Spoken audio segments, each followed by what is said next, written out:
going to explore a fascinating and, well, frankly, bizarre phenomenon: the historical panic over some of the most revered literary classics in the world.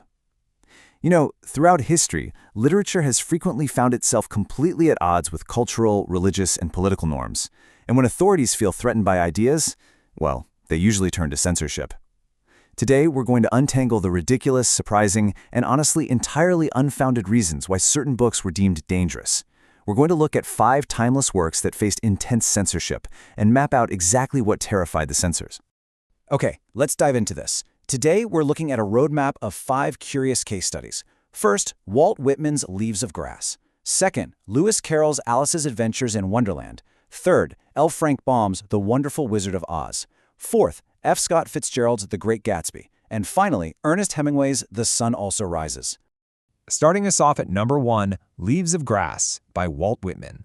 So back when this collection was first published in 1855, it was this raw, revolutionary celebration of the human body, the natural world, and sensual experience. It completely broke away from the customary, polite, verbal melody of the era. But what's really fascinating here is that Whitman actually anticipated the controversy. In an unpublished preface, he fully acknowledged that his unconventional style was going to cause a stir.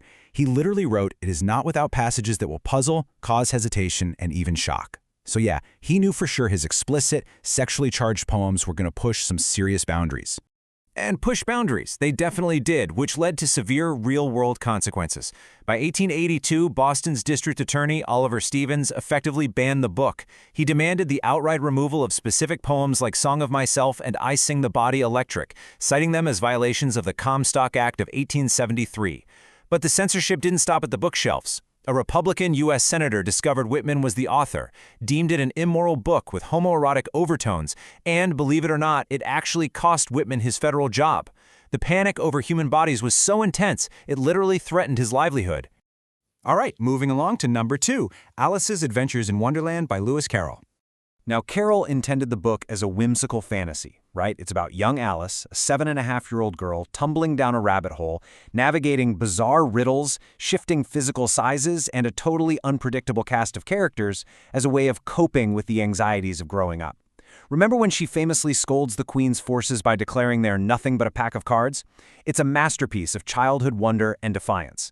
Yet, over the centuries, authorities have projected the wildest things onto this book. They accused a story about a girl chasing a white rabbit of promoting masturbation, encouraging drug use, and even offending God. The disconnect between the actual text and the panic is, honestly, almost as surreal as Wonderland itself. And this brilliantly illustrates how censorship morphs across time and cultures, usually based on zero textual evidence. Check this out. In 1900, New Hampshire public schools banned it, claiming it promoted masturbation and sexual fantasies, which was a claim based entirely on pure speculation about Carroll's personal life, not the book. Then in 1931, China banned it because anthropomorphic talking animals were considered an offense to God. Jump to the 1960s, and U.S. parents wanted it banned because they thought the philosophical caterpillar, you know, the one smoking a hookah and offering a size-altering mushroom, was promoting psychedelic drug use. Every generation found a brand new, entirely different reason to panic. Which brings us to number 3, The Wonderful Wizard of Oz by L. Frank Baum. So, you might think a modernized fairy tale about a girl swept away by a cyclone to a magical, uncivilized land, literally just trying to get back to the gray prairies of Kansas with her little dog, is safe. But nope. In 1928, public libraries pulled it simply for depicting women in strong leadership roles. And then came the most notorious legal challenge in 1986.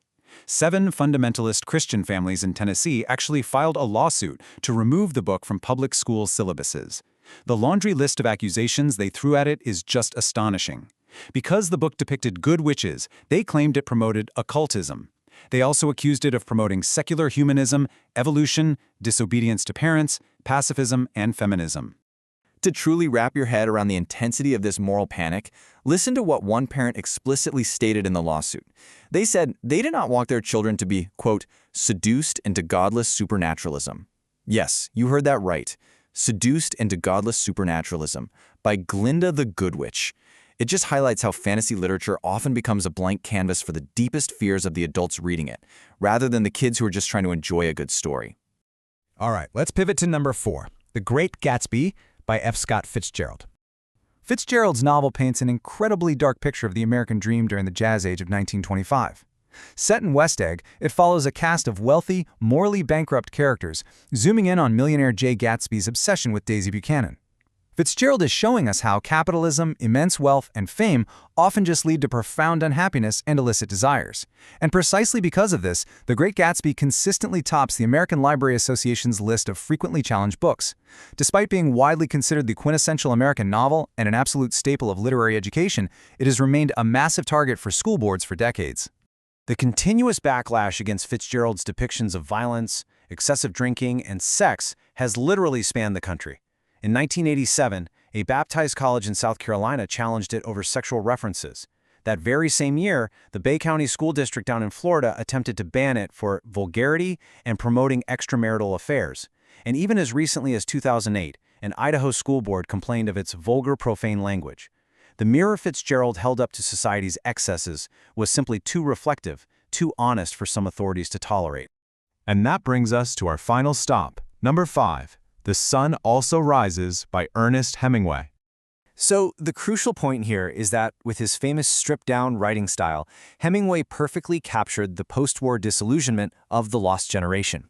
Following war veteran Jake Barnes and Lady Brett Ashley from Paris to Spain, it's this profound look at physically and emotionally wounded people searching for meaning in a completely fractured world. But certain regimes perceive that aimlessness as a massive threat.